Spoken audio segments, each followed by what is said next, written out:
Case کی سماعت ہو رہی تھی. اس سماعت کے دوران یہ تازہ ترین خبر آئی ہے. اس اپ ڈیٹ سے آپ کو آگاہ کر رہے ہیں کہ سپریم کورٹ آف پاکستان نے وزیر اعظم پاکستان کو گرفتار کرنے کا حکم دے دیا ہے. رینٹل پاور کیس کی سماعت ہوئی ہے جس میں سپریم کورٹ نے راجہ پرویز اشرف وزیر اعظم کو گرفتار کرنے کا حکم دے دیا ہے. تازہ ترین اور اہم ترین خبر آپ کو دے رہے ہیں. رینٹل پاور کیس میں سپریم کورٹ نے وزیر اعظم کو گرفتار کرنے کا حکم دے دیا ہے. تازہ ترین اور اہم ترین خبر آپ کو دے رہے ہیں. رینٹل پاور کیس کی سماعت ہوئی ہے جس میں سپریم کورٹ نے وزیر اعظم راجہ پرویز اشرف کو گرفتار کرنے کا حکم دے دیا ہے. اس تازہ ترین خبر سے آپ کو آگاہ کر رہے ہیں. سپریم کورٹ آف پاکستان میں ہونے والی یہ کارروائی.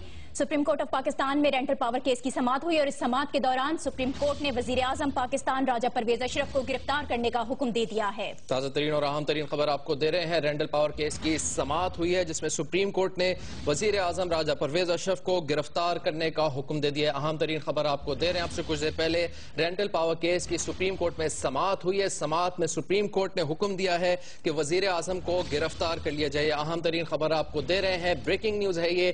رینٹل پاور کیس میں سماعت ہوئی ہے سپریم کورٹ میں اور اس سماعت میں سپریم کورٹ نے وزیر اعظم کو گرفتار کرنے کا حکم دیا ہے. تازہ ترین اپڈیٹ لیتے ہیں جیو نیوز کے نمائندے عبدالقیوم صدیقی سے. قیوم، بتائیے گا کیا حکم دیا ہے سپریم کورٹ نے؟ جی ہاں طالب، آج chief justice Pakistan justice Iftikhar Muhammad Chaudhry کی سربراہی میں 3 رکنی بینچ نے رینٹل پاور کیس کی سماعت کی ہے.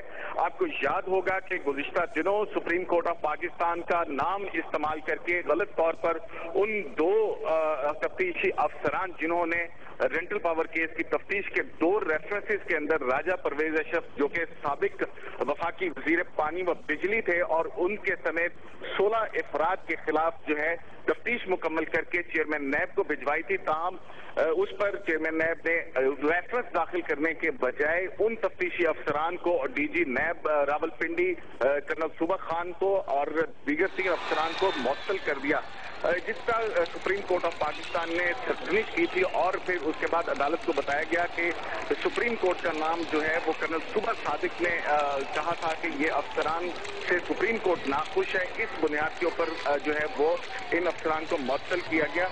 تاہم آج کرنل صوبہ خان جو ہے ڈی جی راولپنڈی نیب وہ عدالت میں پیش ہوئے. انہوں نے وہ اوریجنل ریکارڈ عدالت کے سامنے رکھا کہ سپریم کورٹ سے کا نام اس حوالے سے قطعاً استعمال نہیں کیا گیا. جو تفتیشی افسران تھے ان کی معطلی کے حوالے سے عدالت کی طرف میں پروسیکیوٹر نیب جو ہیں وہ پیش ہوا. ان کا کہنا تھا کہ یہ کرنل صبح جو ہیں وہ ذاتی طور پر لے کے آئے تھے، جبکہ کرنل صبح صادق جو ہیں انہوں نے اس الزامات کی تردید کی اور وہ تمام ریکارڈ بھی پیش کیا عدالت کے سامنے جس میں چیئرمین نیب کے دستخطوں سے یہ احکامات جاری ہوئے تھے ان افسران کو جو ہے سپریم کورٹ کا نام لے کر کے معطل کرنے کے. اس پر سپریم کورٹ آف پاکستان نے جہاں پر چیئرمین نیب کو ایک مرتبہ پھر توہین عدالت کا نوٹس جاری کیا ہے، وہیں پر سپریم کورٹ آف پاکستان نے پروسیکیوٹر نیب جو ہے دانا زاہد الرحمان ان کو یہ حکم دیا ہے کہ جو تفتیش میں ریفرنسز جن میں راجہ پرویز اشرف اور 16 ملزمان جبکہ ایک